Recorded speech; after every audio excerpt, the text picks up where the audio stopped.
5 copper coins. That was all it cost to buy a soul in the dirty, muddy markets of Oakhaven. When a very poor Omega girl bought a dying puppy that had a sack tied over its head, she thought she was just saving a small, weak animal. But 3 months later, the whole kingdom would bow down to that same creature. Gwendolyn Hayes knew the bad taste of dirt and the sharp cold of the frost-fang winds very well.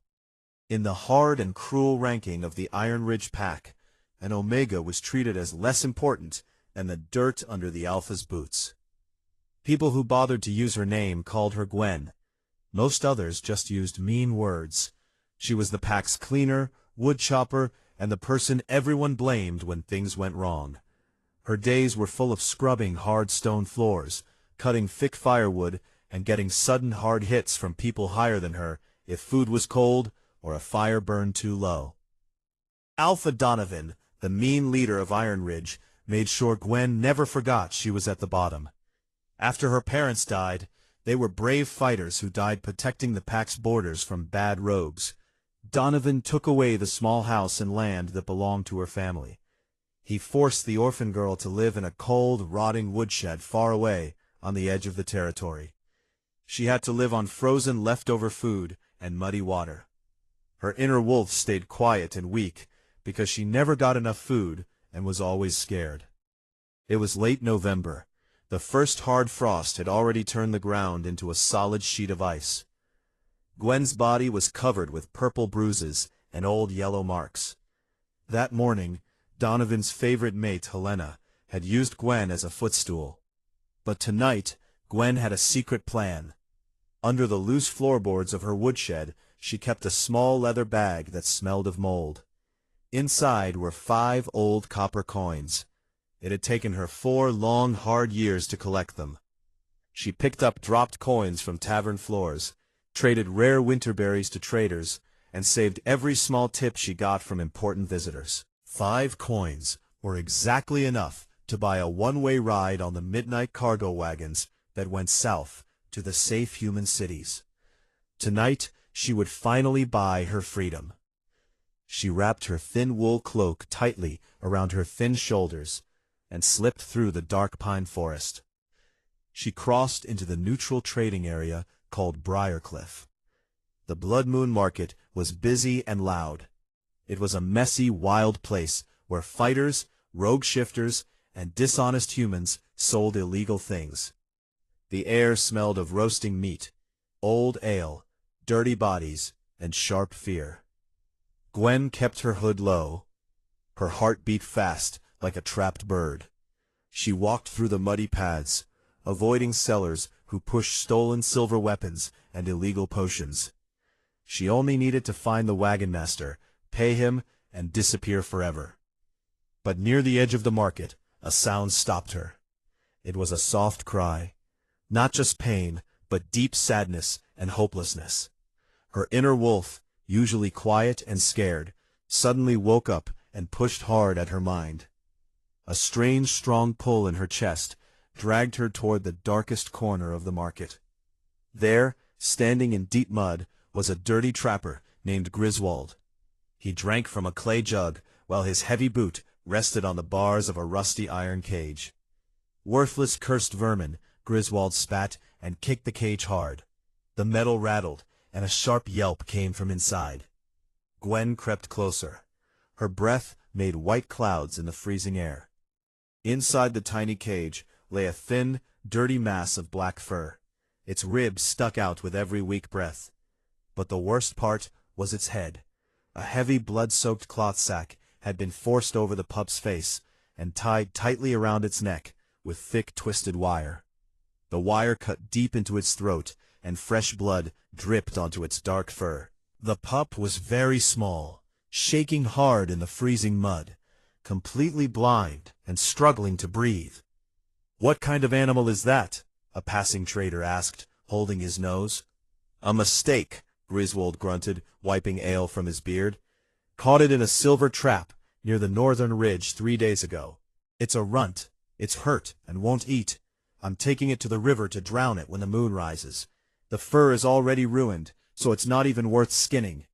Gwen's heart broke. The pup had stopped moving. It just lay there waiting to die. Without thinking about the wagons or her hard-earned freedom, Gwen stepped into the lantern light. "Don't drown him," she said. Her voice shook, but stayed clear. Griswold turned his big head slowly and looked at her ragged clothes and thin body with clear disgust. "What's it to you, Omega Trash? Looking for a cheap meal to boil?" Gwen flinched at the mean name, but the pull toward the cage was too strong. She pulled out the small leather bag. Her hands shook hard as she poured all 5 copper coins, her escape, her future, her only hope, into her scarred palm. The coins clinked together. "I'll buy him," she said softly. Griswold stared at the coins and then laughed a loud, wet laugh that echoed across the muddy square. "5 coppers for a live wolf? You've lost your mind, girl." "You said yourself you were going to throw him in the freezing river," Gwen answered, stepping closer. Her need to protect the pup was stronger than her fear. 5 coppers is better than nothing. It buys you a hot meal, a cup of dark ale, and a warm bed at the tavern tonight. Let me take him." The trapper's eyes narrowed while he thought about the offer. He looked at the freezing river in the distance, then back at the shiny coins. With a greedy sound, he grabbed the copper from her hand. "Fine, take the cursed thing, but don't come crying to me when it dies before sunrise." Griswold kicked the latch open. Gwen dropped to her knees in the freezing, dirty mud. She reached her bare hands into the rusty cage. The pup flinched hard and made a weak, rough growl. "Shh, it's okay," Gwen whispered. Her voice was soft and warm. "I'm not gonna hurt you. I've got you." She carefully lifted the shaking creature into her arms. Even though it looked starved, the pup felt strangely heavy. Its bones felt dense against her chest. She took off her wool cloak, leaving herself open to the cold wind, and wrapped the thick cloth tightly around the pup. As she began the long, dangerous walk back to her woodshed, the hard truth of her choice hit her. She was stuck. She had traded her only chance at freedom for a dying, hurt pup. Alpha Donovan would probably kill her if he found out she was hiding an animal. Yet as she held the trembling bundle close to her heart, she felt a faint, warm beat from the pup's chest. It tied her to the world in a way she had never felt before.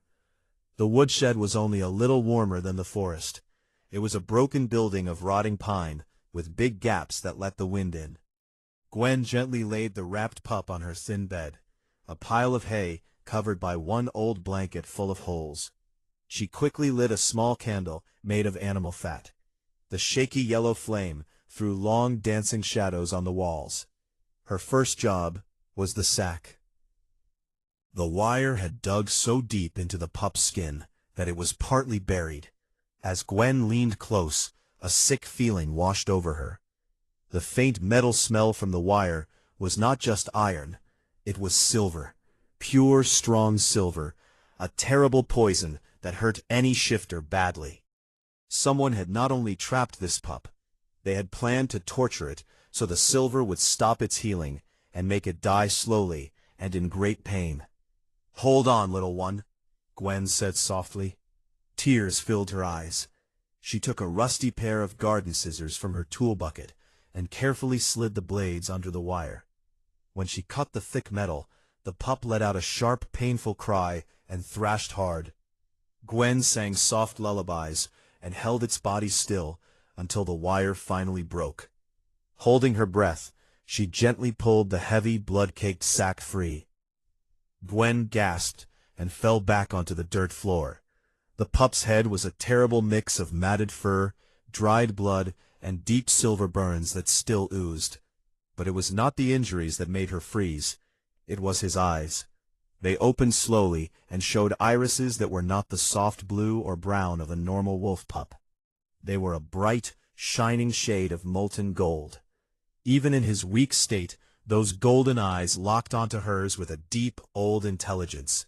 He looked at her, searching deep into her soul before tiredness pulled him into sleep. Gwen also noticed something else. On his wide, proud forehead, partly hidden by the burns, was a clear mark in the fur, a sharp star-like shape that looked almost like a crown. Over the next 3 weeks, Gwen's life became a careful and dangerous balance of staying alive.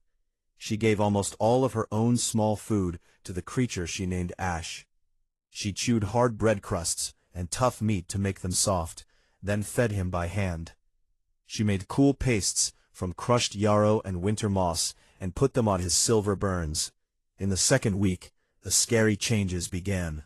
Ash was not a runt. As soon as the silver left his body, an amazing healing power woke up. The terrible burns closed and turned into scars in only a few days, leaving bright silver-white lightning shapes across his black fur. But his growth broke every normal rule. By the end of the first month, Ash had completely outgrown the wooden apple crate Gwen had made into a bed. He was no longer the size of a dog. His wide shoulders reached Gwen's waist. His paws were as big as dinner plates. His claws looked like polished black stone. Thick, strong muscle filled out his body where ribs had once stuck out. He never barked or cried. He only watched her with those smart golden eyes, following every move she made in the small shed. By the second month, hiding him became almost impossible. Ash had grown to the size of a big warhorse. He was a huge, scary, and beautiful dire wolf, whose strong presence filled the tiny shed. Gwen had to steal raw meat from the pack storehouse in the middle of the night. She rubbed pine needles and mud over Ash's coat to hide his scent from the guards who walked the borders. The tension inside the Iron Ridge pack grew hotter and hotter. Alpha Donovan, a very suspicious leader, felt a dangerous change in his land. All the local animals had disappeared. No deer, no rabbits, not even a bird came within a mile of Gwen's woodshed. The Beta guards reported huge unknown tracks in the deep snow, footprints far too big for any normal wolf. Fear spread through the pack house like fire. Whispers of a demon or a giant rogue in the woods reached Donovan's ears and made him more angry and violent than ever. Gwen took the worst of this fear. As the third month came closer, Donovan's cruelty grew worse. It happened on the night of the full moon. Gwen had been ordered to serve hot wine to Donovan and Helena in the main hall. She was tired, hungry, and scared of being away from Ash for too long. Her hands shook. One single drop of dark red wine fell onto the edge of Helena's silk dress. Helena screamed. Before Gwen could say sorry, Donovan's heavy fist hit her cheek, so hard it rattled her bones. Gwen flew across the stone floor. Her lips split open, and black spots swam in front of her eyes. "Get out of my sight, you worthless Omega!" Donovan roared. His eyes flashed with alpha power. "If I see your face before sunrise, I'll have the guards hang you by your ankles." Bleeding, dizzy, and crying silent tears, Gwen dragged herself out into the freezing blizzard. She held her ribs and limped across the snow-covered ground toward her woodshed. All she wanted was to bury her face in Ash's warm, thick fur and pretend the world was not real. She pushed open the heavy wooden door of her shed and shut it tight against the howling wind. "Ash," she whispered in the complete dark, expecting to feel the warm, huge body of her wolf. Only silence answered her. Panic grabbed her throat. The shed felt empty. "Ash," she cried, fumbling for her candle and a match. When the small flame came to life, a sound from the darkest corner made her freeze. It was not the low rumble of a wolf. It was the heavy, steady breathing of a man. Gwen held the candle up. Her hand shook hard.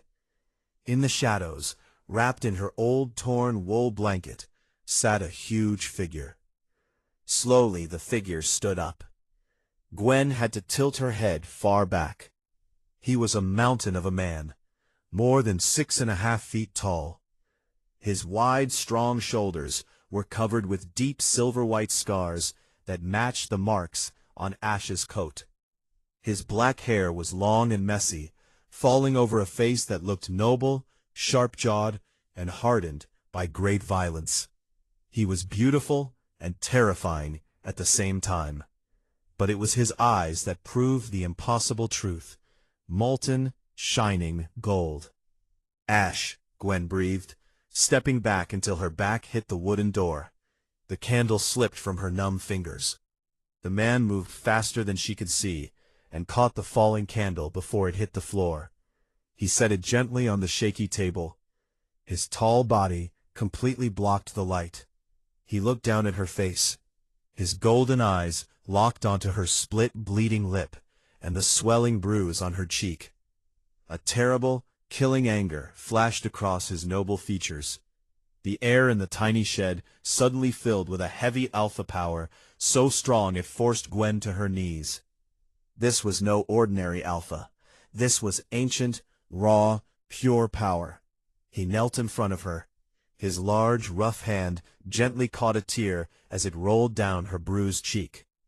"My name," he said in a deep, rough voice that shook her bones, "is Lucius, and whoever did this to your face is going to die tonight." Lucius's golden eyes burned with an old, huge fury that seemed to pull the air out of the freezing woodshed. Gwendolyn pressed her shaking back against the broken wooden door. Her mind could not understand the tall, impossibly strong man kneeling in front of her. The weak light of the candle threw long, dark shadows across the sharp, noble lines of his jaw and the deep silver-white scars that crossed his broad, bare chest. He reached out with a hand big enough to crush her skull, yet his rough fingertips touched her swollen, bleeding lip with the careful respect of someone handling something sacred. "You," Gwendolyn stammered. Her voice was barely a broken whisper under the heavy weight of his alpha power. "You are Ash, but how? The silver wire, the sack." Lucius Sinclair, the true undefeated Lycan king of the Obsidian Court, let a low, rumbling growl roll deep in his huge chest. The sound was not a threat to her. It was a deep promise of coming violence aimed at the people who had hurt her. "I am Lucius," he corrected gently. His deep voice washed over her like a warm, heavy blanket. 3 months ago I was betrayed by my own blood. My uncle, Lord Montgomery, planned with a group of rogue human fighters. They attacked me during the time when I was weak from shifting. They used chains made of pure, strong moon silver. They took my crown, tied my snout, and sold me to scavengers, so I would die slowly, in pain, and with no one knowing who I was. He leaned closer. The strong, good smell of pine needles, dark earth, and burning wood wrapped around Gwendolyn's senses. I was choking. I was fading into the dark, Gwendolyn. I had accepted the end. And then a thin, starving girl traded her whole life savings, 5 copper coins, her only ticket to freedom, to pull a dying beast from the mud. You bled for me. You went hungry so I could eat. You cared for a monster without ever asking what was under the sack. His golden eyes dropped to the dark purple bruise spreading across her cheekbone. The sight of Donovan's cruelty on his savior's face caused a huge change in Lucius. The pure power coming from him suddenly grew stronger and rattled the weak wooden beams of the shed. Outside, the howling winter storm seemed to pause, as if it feared the presence of the strongest predator. "Who struck you?" Lucius demanded. His voice dropped into a cold, deadly tone that promised total destruction. "Alpha Donovan," Gwendolyn whispered. Tears spilled over her eyelashes as years of hidden fear rose to the surface. He was angry about a spilled cup of wine. If he finds you here, if he discovers I have hidden a stranger, he will kill us both." A terrifying, blood-chilling smile slowly spread across Lucius's handsome face, showing slightly long, sharp teeth. "Let him try." Before Gwendolyn could say another word of warning, a loud, violent pounding shook the shed's heavy wooden door. Outside, the clear, arrogant voice of Alpha Donovan cut through the screaming wind. "Gwendolyn, open this pathetic shack right now," Donovan roared. Heavy footsteps of his Beta Bradley and a dozen armed guards followed. My tracker sensed an unauthorized shift on the border. If you are hiding a rogue in there, I will personally tear your throat out. Lucius slowly rose to his full height of nearly 7 feet. He did not look for clothes. His huge, scarred body and the terrifying, jagged star-crest birthmark on his forehead were armor enough. He gently moved Gwendolyn behind his broad back, completely shielding her from the door. "Open the door," Lucius said softly. Trembling, Gwendolyn reached out and unlatched the rusty iron hook. The winter wind threw the door open hard, sending a swirl of snow into the small space. Alpha Donovan stormed inside, his face twisted in a snarl of pure arrogance. That snarl vanished the moment his eyes met the molten gold eyes of the giant standing in front of him. Donovan froze. The proud alpha of the Iron Ridge Pack, the man who had terrorized Gwendolyn for years, suddenly looked like a frightened, small rabbit caught in the gaze of a hungry lion. Bradley and the guards piled in behind him and raised their silver-dipped spears, but their weapons shook hard as the crushing weight of Lucius's lichen aura hit them. "What is the meaning of this?" Donovan stammered. His inner wolf immediately submitted and whined weakly in the back of his mind. He recognized the jagged crest on the stranger's forehead. Every wolf on the continent knew the legends of the Obsidian Court. "King Lucius? But rumor said you were assassinated." "Rumors are often wrong, Donovan," Lucius replied, stepping forward. With every step he took, Donovan and his heavily armed guards scrambled backward out into the raging blizzard, driven by pure instinct. "I have spent the last 3 months living in your miserable territory. I have watched how you lead. I have seen the dirt, the arrogance, and the pathetic cruelty you pour on the weakest members of your pack." Lucius stepped out into the knee-deep snow, not caring about the freezing cold. He reached back gently, took Gwendolyn's small bruised hand in his huge one, and pulled her out into the moonlight, so the whole terrified pack could see them. "But most unforgivable," Lucius growled. The sound echoed off the distant mountains like rolling thunder. "You laid your filthy hands on my savior. You bruised the face of the woman who bought the life of a king for 5 copper coins. My king, please," Donovan begged, dropping to his knees in the snow. All his arrogance was gone. "She is just an Omega, a worthless, bottom-feeding Omega. I was simply enforcing pack discipline." Lucius moved with a speed that broke the normal laws of movement. Before the guards could even blink, Lucius had crossed the distance. His massive hand wrapped around Donovan's throat. He lifted the choking, kicking alpha easily off the ground and held him in the freezing air. "She is not an Omega," Lucius roared. His golden eyes flashed with blinding light. "She is the savior of the Lichen King, and by the ancient laws of the Obsidian Court, her status is now higher than yours, higher than your mates, and higher than every miserable soul in this frozen wasteland."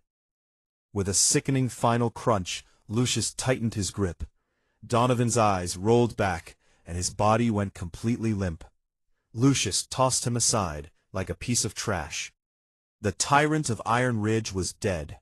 Beta Bradley and the remaining guards immediately dropped their weapons and fell to their knees, pressing their foreheads into the icy snow in complete, shaking submission. The reign of terror was over in the blink of an eye. Lucius turned back to Gwendolyn, who stood frozen in shock, snowflakes catching in her dark hair. He knelt before her once again, right there in the bloody snow in front of the entire conquered pack. "Iron Ridge is yours, Gwendolyn," Lucius declared, pressing a gentle, warm kiss to her scarred knuckles. "But I have a kingdom to reclaim, and I refuse to do it without you by my side." The journey south to the Obsidian Court was a complete opposite of Gwendolyn's miserable life. Traveling inside a soft, velvet-lined carriage, Gwendolyn finally felt warmth, rich meals, and the steady care of the Lichen King. Lucius never left her side. The violent king who had snapped an alpha's neck was surprisingly gentle, making sure she was wrapped in furs and well fed. During the journey, Lucius explained the dangerous political situation. His uncle, Lord Montgomery, had stolen the throne and started a harsh rule that taxed the poor people heavily, and joined the Lycans with shady mercenaries. To take back the capital, they needed a clever plan. During one of these talks, the biggest twist of Gwendolyn's past was revealed. While treating Gwendolyn's bruises, Lucius noticed a detailed birthmark sitting exactly over her collarbone, a mark that had always been hidden by dirt and ragged clothes. He froze. His golden eyes widened in disbelief. "Where did you get this mark?" Lucius asked softly, tracing the shape. "It is just a birthmark," Gwendolyn replied. "My parents were border guards before they were killed by rogues." "Donovan lied to you," Lucius breathed. Deep wonder washed over his face. "That is the crest of the Silver Moon Vanguard. Your parents were the elite protectors of my late father. They disappeared 20 years ago to protect the sacred moonstone relic from Montgomery's group." Gwendolyn's mind spun. The poor Omega was actually the last living heir of the most respected bloodline in the Lycan Kingdom. "This changes everything," Lucius said fiercely. "By presenting you to the High Council, we completely destroy Montgomery's claim to the throne." 2 weeks later, the gates of the Obsidian Citadel were broken open. Lucius marched through the courtyard in his direwolf form, a beast of midnight fur and silver scars, with Gwendolyn riding on his broad back, wrapped in royal crimson velvet. The fight in the grand throne room was fast and final. Lord Montgomery, sitting lazily on the stolen obsidian throne, turned completely pale as the true king walked into the hall with loyal followers beside him. "Treason!" Montgomery shrieked, waving his arms. "Kill the impostor!" Before a blade could be drawn, Lucius shifted back into his tall human form and stepped aside. Gwendolyn stepped forward into the bright moonlight pouring through the high windows. She pulled down the collar of her gown and showed the glowing crest of the Silver Moon Vanguard. "I am Gwendolyn Hayes, daughter of the Vanguard," she said. Her voice rang with clear authority. "I stand as living proof of Montgomery's treason, and I formally recognize Lucius Sinclair as the true Lycan King." The political change was instant. The High Council elders gasped. Mercenary guards dropped their weapons. The council stripped Montgomery of his titles, and Lucius personally dragged his traitorous uncle to the underground dungeons. In the time that followed, Lucius rebuilt the kingdom so the cruel acts of his uncle could never happen again. He made new laws that changed shifter society. He ended the Omega caste. No wolf would ever be forced down because of the rank they were born into. He banned the trade of weaponized moon silver. Selling it became a crime punishable by death. He ordered that all the wealth Donovan had stolen be given back to the northern lands. To make the new system official, Lucius created a new ruling structure written into the Obsidian Charter. On the night of their coronation, the grand ballroom was filled with thousands of loyal subjects. Gwendolyn stood on the balcony, looking out over the wide kingdom. She wore a beautiful gown of spun silver, and a heavy diamond crown rested on her dark hair. Lucius wrapped his huge arms around her waist and pulled her back against his broad chest. "From a miserable woodshed to the highest balcony of the Obsidian Citadel," Lucius murmured. His golden eyes reflected the fireworks in the night sky. "You saved me for 5 copper coins, Gwendolyn. But you have given me a kingdom, a purpose, and a heart." Gwendolyn leaned back and traced the jagged star-shaped scar on his forehead. "I didn't buy a king that night," she whispered, turning to kiss him. "I simply bought my soulmate." What an incredible journey, from a frozen woodshed to the absolute top of the Obsidian Court. Gwendolyn and Lucius proved that even the smallest act of kindness can completely change the fate of an entire kingdom. History and real life show us again and again that small acts of courage and kindness can change far more than we expect. In many cultures, stories of ordinary people who protected the weak have later inspired laws that protect the vulnerable.